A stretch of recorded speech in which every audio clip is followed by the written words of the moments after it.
semua, Assalamualaikum warahmatullahi wabarakatuh. Perkenalkan, saya Fiska Intan Aulia dengan NPM C1C024029. Kali ini kita akan mewawancarai seseorang yang sangat menginspirasi, dan kali ini saya bersama rekan saya. Perkenalkan, nama saya Rahel Rizky Ramadhani. Nah, baik, langsung aja ya kita mulai wawancaranya. Baik. Nah, tapi sebelum itu aku mau kasih alasan nih kenapa akhirnya Rahel ini aku pilih sebagai narasumber yang benar-benar menginspirasi. Karena sebenarnya topik yang aku bawa di sini topik tentang perempuan sama patriarkisme itu sendiri. Nah, gimana sih menurut pandangan Rahel tentang perempuan yang masih dalam naungan dunia patriarki itu sendiri? Baik, terima kasih. Untuk pertanyaannya sangat bagus ya. Bagaimana sebenarnya patriarki ini? Kita tahu sebenarnya di Indonesia ini masih adanya kesenjangan sosial antara perempuan dan laki-laki, di mana banyak stigma masyarakat negatif, yaitu berpikir bahwa dapur itu pekerjaan perempuan, sedangkan bekerja itu pekerjaan laki-laki, sehingga laki-laki itu sangat diagung-agungkan di negara kita ini sendiri. Padahal kita tahu bahwa kita sama-sama bisa bekerja dalam porsi yang sama, sehingga hal tersebut bisa mampu untuk dilakukannya mendorong dalam kesetaraan profesional tersebut.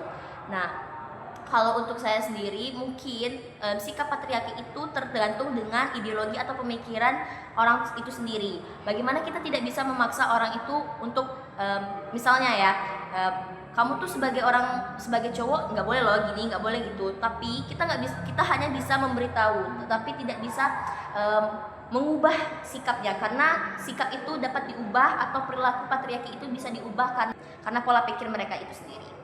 Itu saja sih mungkin.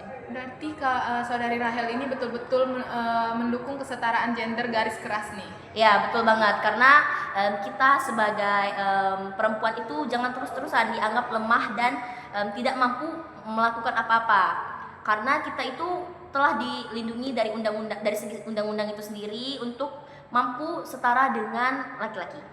Nah, tapi menurut Rahel sendiri, perempuan itu udah sadar tentang hukum belum? Baik, terima kasih. Untuk kesadaran hukum itu sendiri mungkin ya lebih diedukasi bahwa kita itu dilindungi oleh pemerintah, atau kita itu punya naungan, atau bisa dibilang naungan wanita ya, ada kan organisasinya itu. Nah, itu tuh bisa menjadi tempat atau wadah bagi wanita-wanita untuk sekarang lebih berkembang. Jadi banyak ya yang menaungin wanita perempuan untuk terus berkembang, untuk terus bisa melawan gitu kan. Nah, tapi kalau menurut Rahel sendiri, kenapa banyak perempuan yang menjadi korban kekerasan atau pelecehan itu nggak mau melapor ke pihak berwajib? Itu kenapa menurut Rahel? Baik, seperti kita tahu bahwa sebenarnya kasus pelecehan ini udah marak ya di Indonesia, karena adanya stigma masyarakat bahwa wanita yang dilecehkan itu wanita murahan, padahal mereka itu tidak memiliki kekuatan untuk melawan hasrat laki-laki itu sendiri.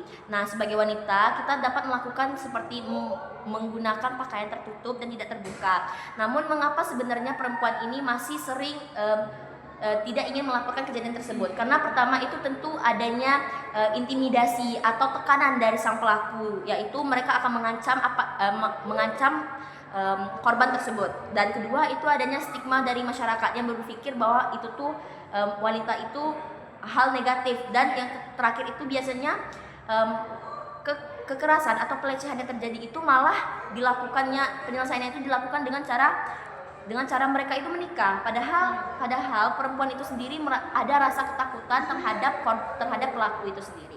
Jadi menurut saya itu mungkin alasan kuat mengapa perempuan itu enggan atau kurang bersuara terhadap pelecehan ini sendiri. Ya, betul banget nih, banyak banget insight yang kita dapetin. Nah, tapi kalau semisalnya Rahel itu punya wewenang di dalam dunia hukum tentang kesadaran hukum itu sendiri, langkah apa yang mau Rahel ambil untuk meningkatin literasi hukum bagi perempuan atau meningkatin rasa keberanian perempuan tersebut untuk melapor ke pihak yang berwajib? Oke, sepertinya kalau saya ya yang mempunyai hak dan wewenang tersebut, mungkin saya pertama akan mengedukasi nih bagi perempuan-perempuan itu yang masih berstigma atau masih berpikir bahwa kita itu lemah. Kedua itu tentu kami akan membuat penegakan hukum yang lebih berwewenang atau lebih menaungi para perempuan, agar mereka tidak takut untuk bersuara terhadap apa yang terjadi kepada mereka. sehingga itu bisa mungkin salah satu jembatan atau wadah atau arahan bagi perempuan itu sendiri agar mampu speak up, speak up seperti yang sering kita bilang itu, seperti mampu mengutarakan apa yang mereka alami. Seperti misalnya sekarang tuh udah banyak nih perempuan-perempuan yang mungkin speak up di sosial media karena itu lebih lebih cepat ditanggapi lah ya oleh pemerintah Berarti dibanding bisa pakai ya, sosial media. betul banget, karena itu lebih cepat ditanggapi oleh masyarakat luas seperti mereka prihatin atau adanya pemerintah yang melirik masalah tersebut. Nah, berarti setelah apa yang udah dijelasin sama Rahel, udah aku tanya juga nih, Ya. kenapa sih perempuan itu enggan ngelapor tentang pelecehan dan kekerasan yang mereka alamin ke pihak berwajib? Itu karena adanya intimidasi, adanya stigma yang negatif, dan juga bisa aja perempuan itu dinikahkan sama yang udah melecehkan atau melakukan kekerasan kepada dia. Dan juga bagus banget tadi apa yang disampaikan sama Rahel, kalau misalnya dia punya wewenang, dia akan melakukan hal-hal yang benar-benar ngebuat perempuan itu berani untuk speak up. Nah, terima kasih banyak Saudari Rahel sudah mau untuk menjadi narasumber di wawancara kali ini. Nah, kali ini kita akan melanjutkan sesi wawancara dengan narasumber kita yang gak kalah hebat. Nah, boleh perkenalan diri terlebih dahulu? Halo, saya Muhammad Arif Al-Mukni, mahasiswa S1 Akuntansi Angkatan 2024 kelas C. Nah, oke, Kak Alif kali ya. Nah, kalau misal sebelum itu aku mau kasih alasan terlebih dahulu kenapa akhirnya Kak Alif aku undang sebagai narasumber di dalam wawancara kali ini. Nah, tema yang mau aku bahas di sini itu tentang perempuan, hukum, dan juga patriarki. Nah, tapi aku mau tahu lebih dalam tentang pandangan laki-laki tentang perempuan, patriarki, dan hukum itu gimana. Mungkin boleh langsung aja ya kita mulai. Untuk pertanyaan pertama itu, kalau dari sisi Kak Alif itu sendiri, apa peran laki-laki dalam mendorong pemahaman hukum perempuan dan patriarki itu sendiri? Baik, kalau saya orangnya itu tidak suka patriarki karena saya itu mendukung kesetaraan gender, di mana seperti yang kita tahu laki-laki itu berperan sebagai pemimpin, di mana bukan hanya memimpin sesama laki-lakinya tetapi juga wanita-wanita, karena kita kan juga punya ibu dan juga saudara perempuan kita. Nah, disitulah peran laki-laki itu dalam menegakkan hukum bagi perempuan, di mana seperti kita itu tidak melakukan tindak kejahatan kepada perempuan yang dapat istilahnya merendahkan harkat dan martabat mereka. Dan kita sebagai laki-laki juga harus berperan kepada teman-teman kita yang lain untuk saling menyuarakan hak-hak perempuan ini. Nah, terus pertanyaan selanjutnya nih, kenapa isu kekerasan itu terhadap perempuan masih sering atau masih marak dianggap sebagai masalah yang domestik atau masalah kecil aja, bukan sebagai pelanggaran HAM yang harus diselesaikan secepatnya gitu? Mengapa permasalahan dalam perempuan itu masih dianggap domestik? Itu karena di masyarakat sendiri itu masih mengikuti prinsip patriarki tadi. Nah, jadi contohnya seperti isu kekerasan dalam rumah tangga dan juga pelecehan itu kadang dianggap masalah sepele dan juga kasusnya itu jarang diangkat. Nah, jadi disitulah kita berperan untuk menjaga perempuan dimanapun itu untuk saling bekerja sama dan juga meningkatkan harkat dan martabatnya. Nah, kalau misal nih, kan tadi udah penjelasan dari Kak Alif kan udah yang panjang lebar banget. Nah, kalau misalnya Kak Alif ini diberikan wewenang di ranah hukum, itu apa aja yang mau kamu lakukan terhadap perempuan dan juga patriarkisme itu sendiri? Kalau saya diberikan wewenang ya, saya yang pertama akan menciptakan peraturan yaitu tidak adanya patriarki karena permasalahan itu sendiri, dan kemudian saya akan menetapkan hukuman-hukuman dan sanksi bagi pelanggaran yang mencoreng nama baik perempuan. Berarti akan menciptakan atau membuat hal-hal yang baru atau membuang benar-benar patriarki itu sendiri ya. Jangan sampai perempuan itu bisa mendapat hal-hal yang rugi karena patriarkisme itu sendiri. Betul. Nah, dari penjelasan dari Kak Alif itu sendiri tadi, kita mendapatkan banyak sekali manfaat tentang perempuan, patriarki, dan hukum itu sendiri.